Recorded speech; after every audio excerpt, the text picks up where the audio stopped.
Fala aí pessoal, tudo bem? Boa noite. Espero que vocês estejam bem, né? Ah, Mais uma vez a gente está aqui reunido e eu quero agradecer vocês pelo retorno que vocês me deram na última aula. Foi muito bom e se vocês puderem continuar me ajudando a melhorar, né, o negócio aqui, vai ficar bom para todo mundo. Legal? Lembrando que toda aula que a gente passa aqui, ela é primeiro uma aula para mim, tá? Então, eu não quero passar nenhum tipo aqui de perfeição da minha parte, muito pelo contrário, primeiro, tudo que eu falo aqui serve para mim, tá? Para depois que eu consiga levar isso para vocês também. Bom, a aula de hoje, vocês já deram uma olhada aí, é sobre esse cara chamado Jeú, né? Não sei se vocês já ouviram falar de Jeú, mas o resumo da história dele é, ela está nesse vídeo aí que vocês vão assistir agora, que a produção vai colocar pra gente. Rubens Barrichello, que tem 29 anos de idade.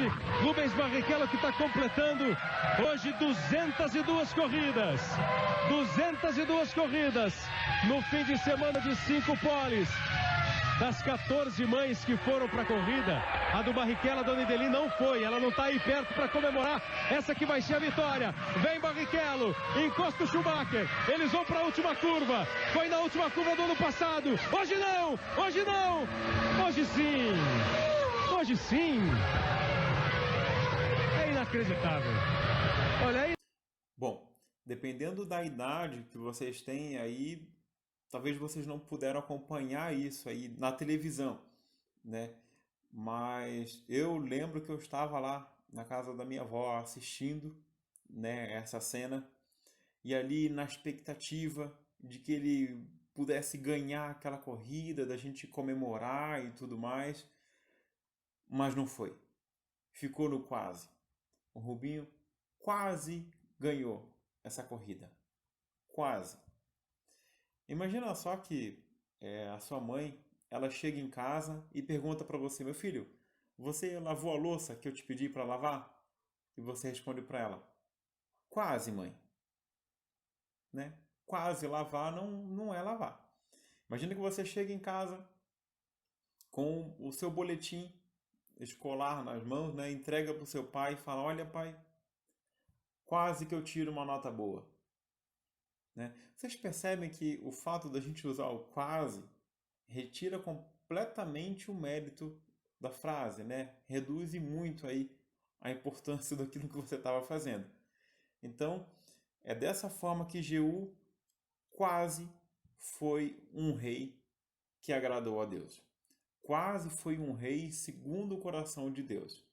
Ele quase atingiu os objetivos que Deus tinha para ele, né? Deus, o próprio Deus tinha estabelecido objetivos para ele.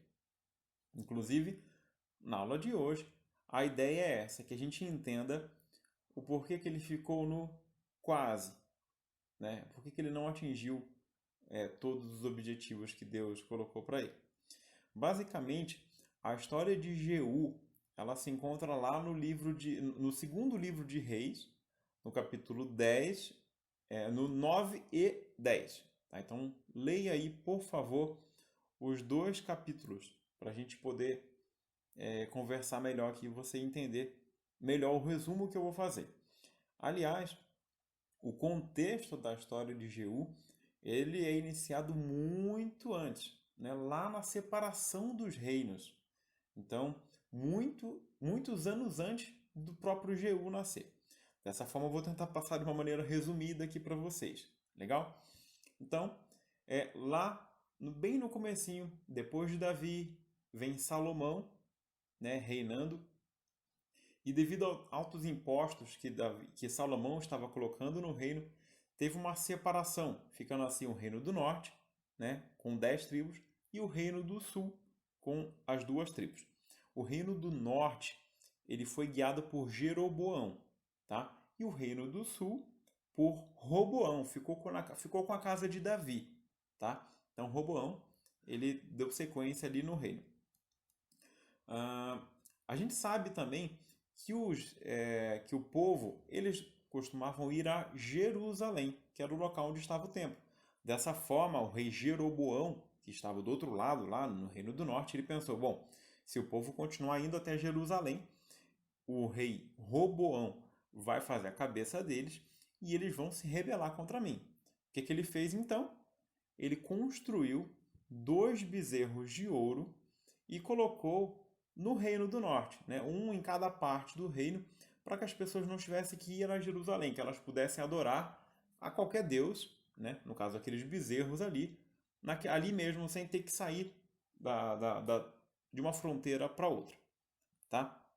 Então, dessa forma, o rei Jeroboão desagradou e muito a Deus, aumentando ainda mais a idolatria que ela já existia no meio do povo, tá? Algumas dezenas de anos depois, Deus fala com Elias para que Elias, dizendo para Elias que ele levantaria um rei em Israel que exterminaria a família, né, a dinastia de Acabe.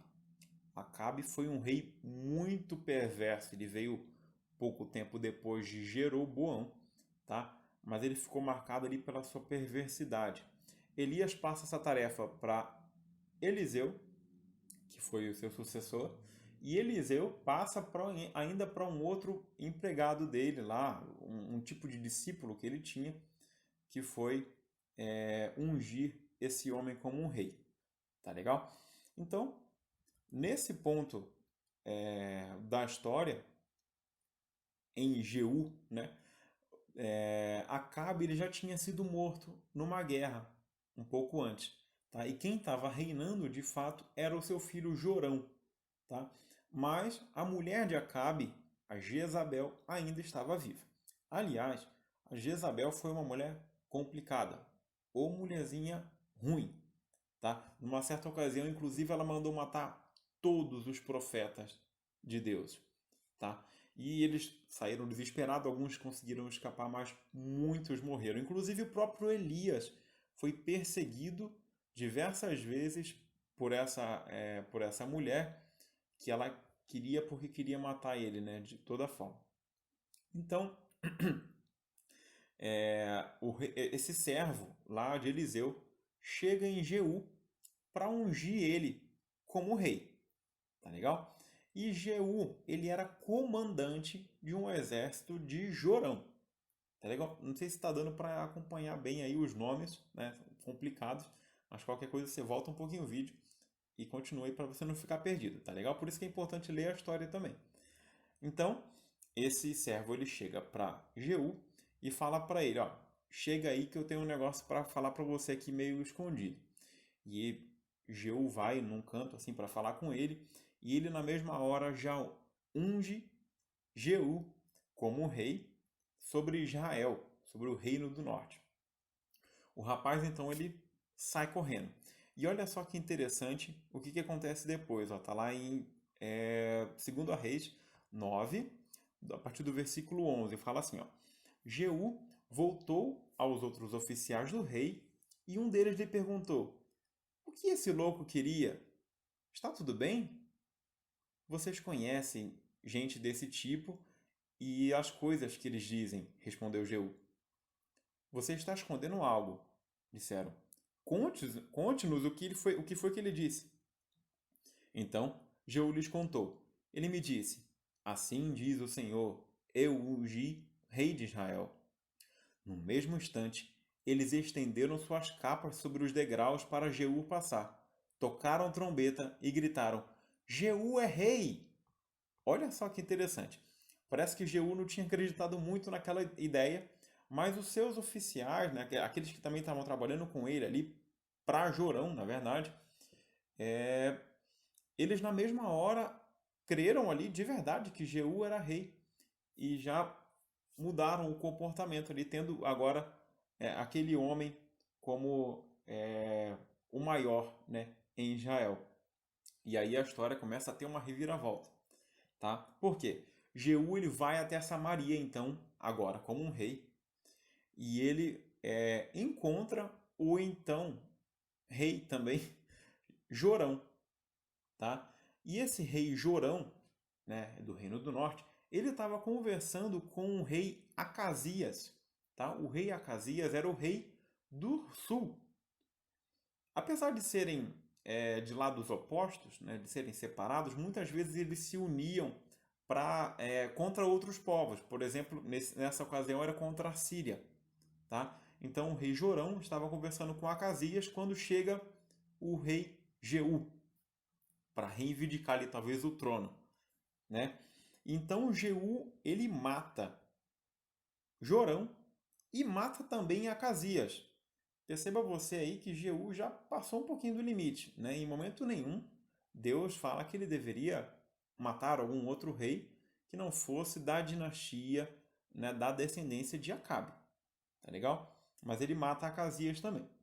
E o Jeú, ele entra pelas portas do palácio e ele vê lá em cima, numa janela, Jezabel sentadinha. E aí Jezabel assistiu toda aquela cena e Jeú grita para os servos de Jezabel para que eles lançassem ela da janela. E o que eles fizeram? Eles lançaram ela da janela, né? Curioso.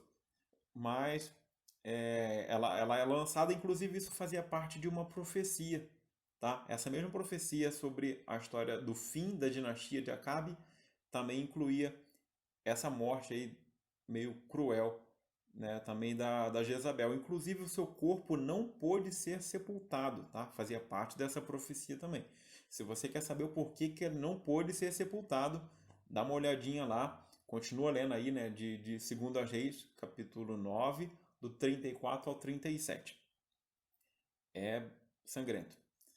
Jeú, então, ele tinha que continuar com os filhos de Jorão, né? Ele tinha que eliminar todos. E aí o que ele faz? Só que o problema é que Acabe, ele tinha 70 filhos. Então, daria muito trabalho. O que ele faz? Na verdade, ao invés de ele ir atrás de um por um, ele envia diversas cartas aos governantes dos locais onde os filhos de Acabe estavam. E ele fala assim para os governantes: tragam-me as cabeças dos filhos de Acabe. Eram 70.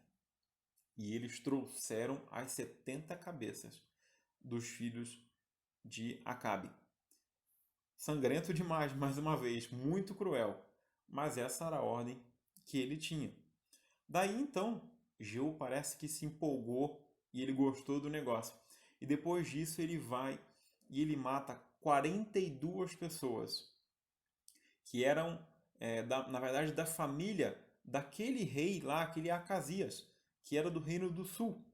Tá? Eles estavam passando por ali, né, sem saber de nada que estava acontecendo, e Jeú já manda prender eles também e mata todos eles, joga num poço, e eles sem nem saber por que tinham morrido.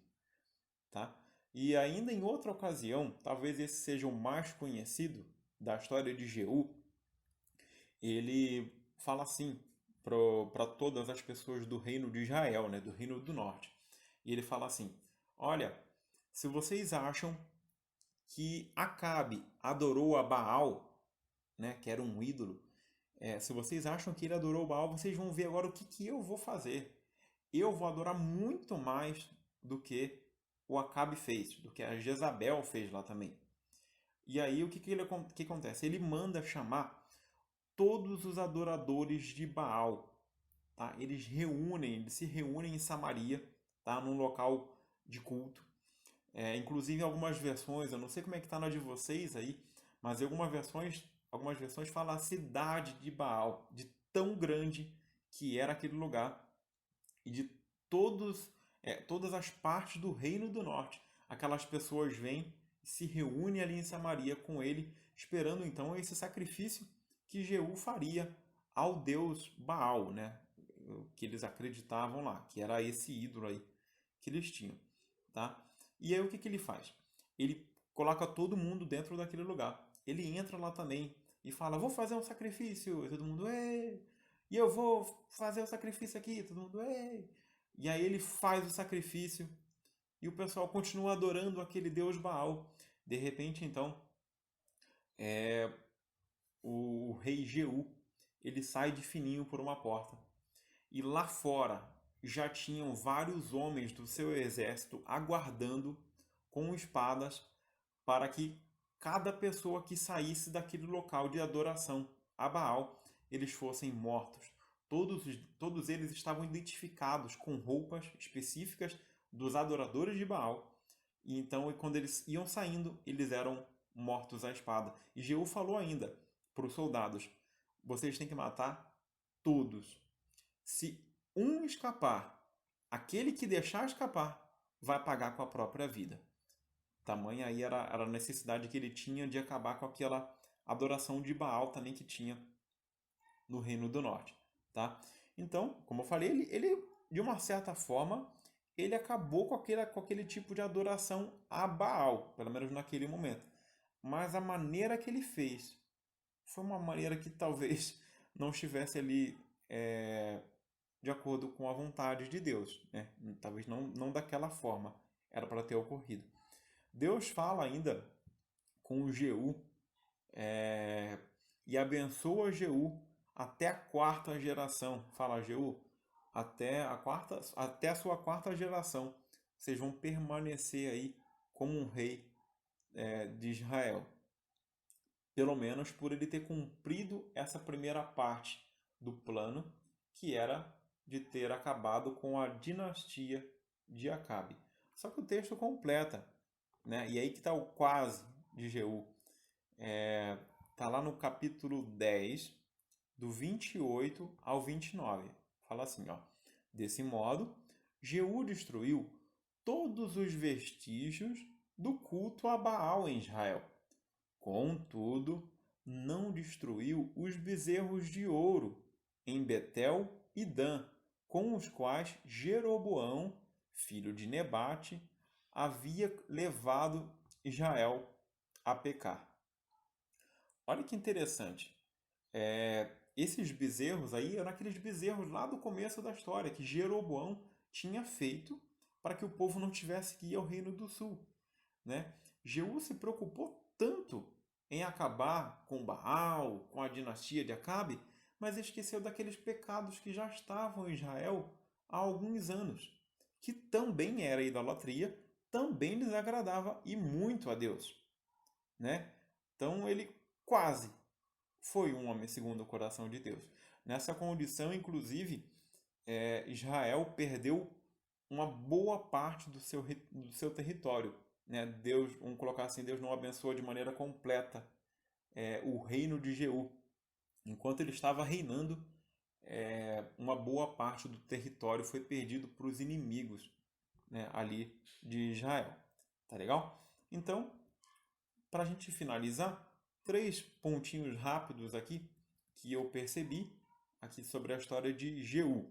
Primeiro ponto muito importante é que Deus escolheu Jeú. Ele não foi escolhido por homens, tá? Ele não fazia parte da família real para que fosse ali seguido, né? Não era herdeiro do trono, nada disso.